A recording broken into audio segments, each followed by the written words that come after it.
It is turkey season. Thanksgiving is later on this week, and everyone is having a sale on turkeys. Not only that, but I also got a free turkey at work.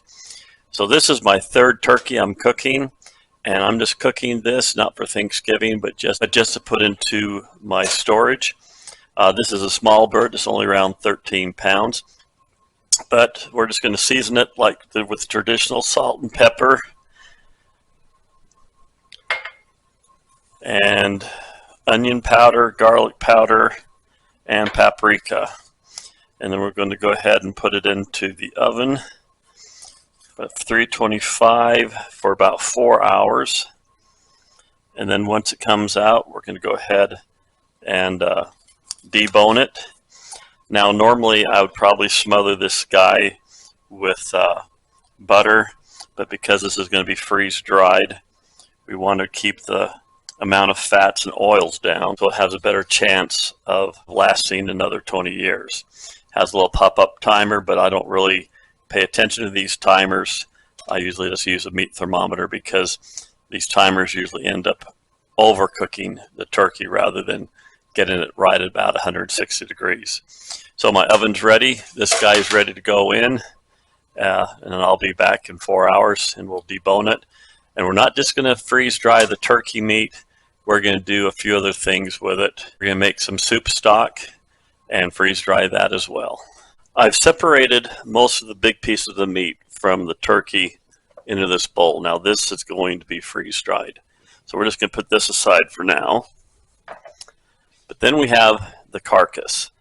There's a little bit of meat here and there. There's a bunch of fat, bones, but this has a tremendous amount of value. And what we're going to do, we're going to make some turkey stock.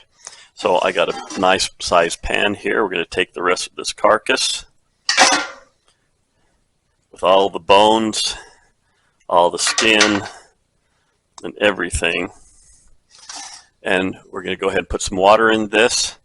And then I'm going to add a cup of carrots, a cup of onions, a cup of celery, 3 or 4 bay leaves, salt and pepper to taste. And we're going to boil this down and make a good turkey stock. And then we're going to freeze dry this as well. Now to our carcass, we're going to add a cup of onions and some carrots, celery, and some garlic. And then we'll throw in some bay leaves, 3 of them. And we'll let this boil down, say for an hour or so. And then we'll go ahead and strain it. I have here all the light and dark meat from the turkey. And if you fill this meat, and this is common with most meats, you can fill this like oil substance on the meat. And the dark meat has more oil and fat than the white meat will. Well, the problem is we want to get rid of as much oil and fat off our foods as possible before it goes into storage. If we don't, and this fat and oil becomes in contact with oxygen, eventually it'll go through a chemical process and turn into hydrogen sulfide gas, and that is a precursor that your food has gone bad. Hydrogen sulfide is known as sewer gas.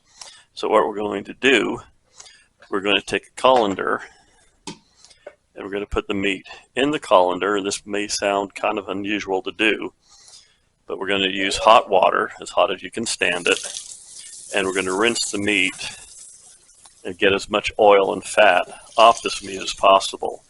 You don't have to worry about any extra water because the freeze drying process will remove this water. So once you let this dry in the colander, kind of drain in the colander, they'll be ready to put into the freeze drying tray.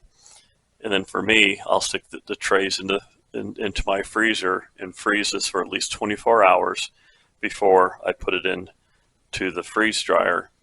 And then I'll just run a regular cycle on it.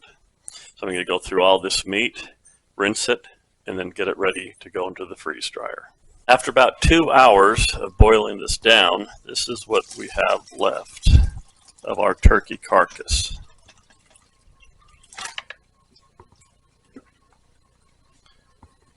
So there's bones and meats and vegetables and such. And so what we're really interested in is this broth right here, this turkey stock.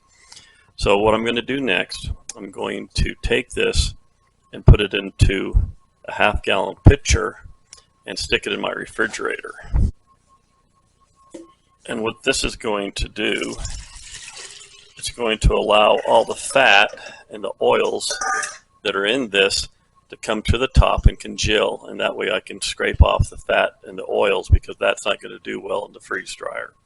And then what's left of this is going to be freeze dried, so I can then pour this into a tray, pre-freeze it, and then throw it in my freeze dryer, and we'll have homemade turkey stock in my inventory. So that's going to be the next step.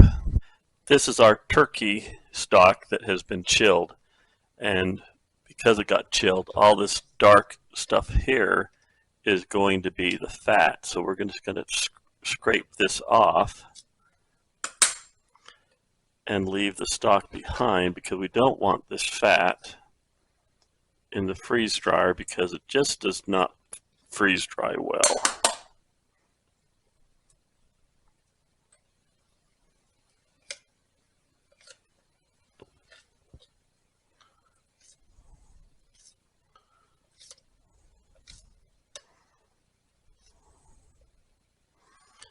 It's almost like shaving. Okay, so all the fat is gone. Because the turkey stock is congealed now,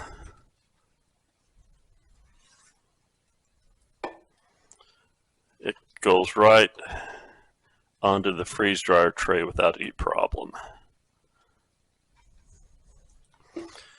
So if you take a look at this, the back end, this is the bottom of the pitcher. This is where some of the particulates ended up, which is not a problem. So we're just going to kind of mash this up and spread it around. Okay, this is the turkey stock. It's ready to go into the freezer, and I'm going to freeze dry it for about 24 hours and put it into the freeze dryer. This is my turkey stock right out of the freeze dryer, and it looks just like it did when it went in, but it is all dry and has hardly any weight to it whatsoever. So we're going to smash this up.